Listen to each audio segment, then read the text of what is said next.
বন্ধুরা, পকোড়া তো অনেক রকম বানিয়ে খেয়েছেন। একবার এইভাবে ছোলার ডাল আর আলু দিয়ে পকোড়া বানিয়ে দেখতে পারেন। বৃষ্টি পড়ছে তো, খেতে দারুণ মুচমুচে একদম। দেখুন, চলুন এই ছোলার ডাল আলুর পকোড়া বানানো স্টার্ট করি। আগে থেকে কড়া বসিয়ে দিয়েছি, দিয়ে দেবো জল। আমি এইভাবে দুটো আলু কেটে নিয়েছি মিডিয়াম সাইজে।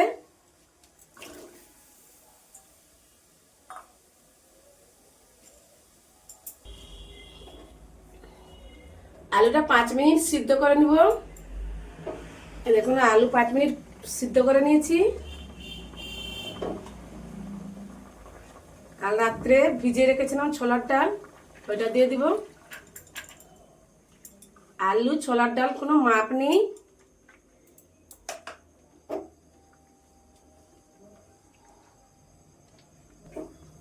আলু আর ছোলার ডালটা ভালো করে সিদ্ধ করে নিব।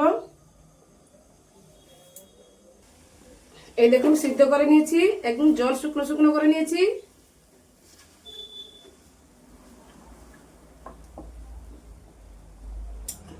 এই দেখুন, ঠান্ডা করে নিয়েছি। এবারে দেখাচ্ছি ছোলাটা কিভাবে সিদ্ধ হবে। এই যে, বেশি সিদ্ধ করতে যাবে না, 80% সিদ্ধ করতে হবে, কারণ ছোলাটা এতে গোটা গোটা থাকবে।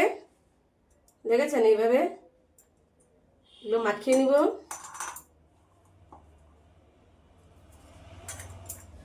এই দেখুন, মাখিয়ে নিয়েছি।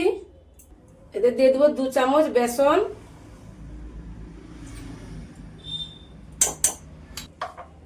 1 চামচ কর্নফ্লাওয়ার, 1 চামচ চিলি ফ্লেক্স,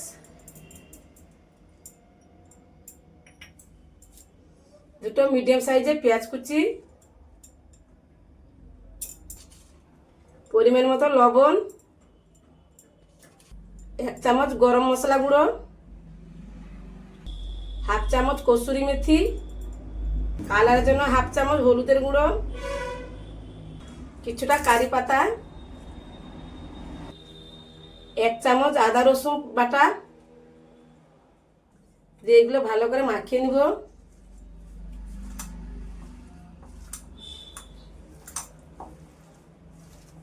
এই দেখুন, মাখিয়ে নিয়েছি। চলে যাবো গ্যাসের কাছে। গরম করতে বসিয়ে দিয়েছিলাম, তেল গরম হয়ে গেছে। এখান থেকে একটু একটু নিয়ে নিব।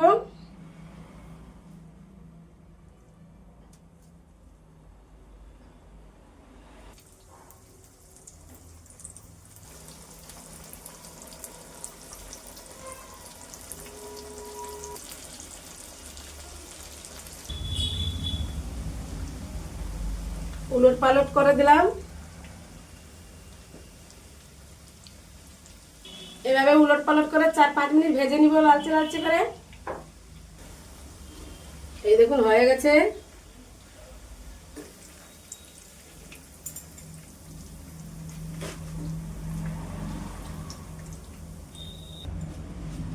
এই দেখুন, তুলে নিলাম।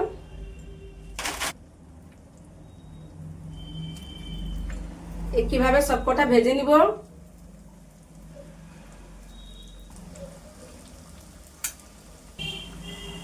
সবকটা ভেজে নিয়েছি, তুলে নিব। ছোলার ডাল গোটা গোটা থাকা কারণে দেখেছেন কত মচমচে হয়েছে। এগুলো তেলে ভাজার সময় মচমচে হয়ে যাবে। আবার শুনেছেন, এই দেখুন, সার্ভ করে নিয়েছি ছোলার ডাল আলুর পকোড়া। কত চটপট হয়ে গেল না, খেতে দারুণ। চায়ের সঙ্গে, বৃষ্টি পড়ছে না, এভাবে বাড়িতে অবশ্যই ট্রাই করো, কিন্তু খেতে ভালো লাগে। এই দেখুন, কত মচমচে।